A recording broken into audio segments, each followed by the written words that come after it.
एगो चुम्मा दे दे नाता छौड़ी करबो बाबाल। Mix by Shivshakti studio Sonu Jamui. गोरे गोरे गाल तोर टमाटर नियन लाल लाल, गोरे गोरे गाल तोर टमाटर नियन लाल, एगो टमाटर नियन लाल। एगो चुम्मा दे दे नाता छौड़ी करबो बाबाल। एगो चुम्मा दे दे नाता छौड़ी करबो बाबाल।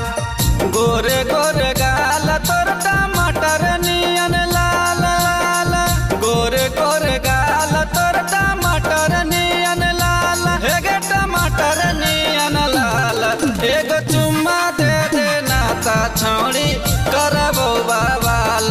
एगो चुम्मा दे दे नाता छौड़ी करबो बाबाल।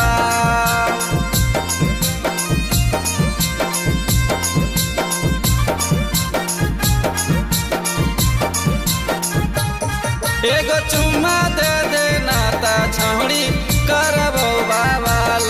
एगो चुम्मा दे दे नाता छौड़ी करबो बाबाल। काहे के गेली हे गे छौड़ी दिल में हमर बस गे, जे दिन गेली सोना बाजार में देखी के हमारा हंस गे, देखी के हमारा हंस गे।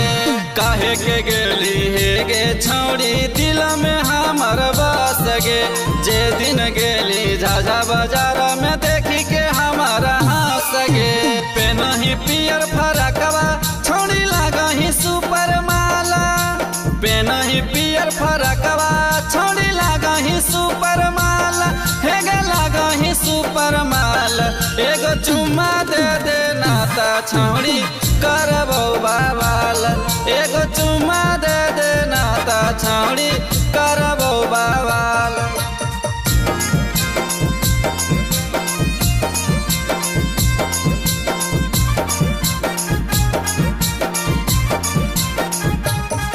एगो चुम्मा दे दे नाता छौड़ी करबो बाबाल। एगो चुम्मा दे दे नाता छौड़ी करबो बाबाल।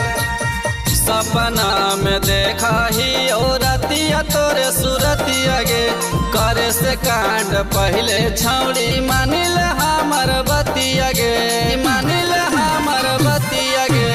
सपना में देखा ही औरतिया तोरे सूरतिया गे, करे से कांड पहले छौड़ी मानिल हमर बतिया गे। अवधेश दिनेश के बुझा दिलावा के हाल, अवधेश दिनेश के बुझा दिलावा के हाल, हेगे दिलावा के हाल। एगो चुम्मा दे दे नाता छौड़ी करबो बाबाल। एगो चुम्मा दे दे नाता छौड़ी